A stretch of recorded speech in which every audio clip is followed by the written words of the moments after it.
Gasy, ary ty misy borne.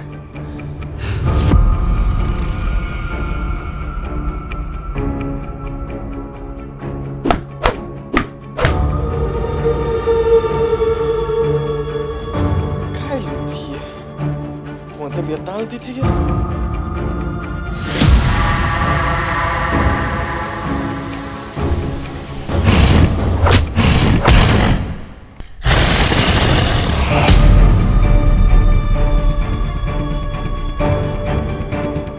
Tsy maintsy avotanareo aloha iny namanareo iny. Mifindra ny vatany mety io amin'ny andro 0 na amin'ny andro 8 na koa amin'ny andro 6.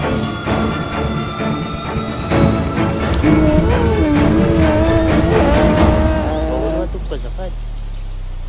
Biby inona angano ka mety iny? Sabatoto.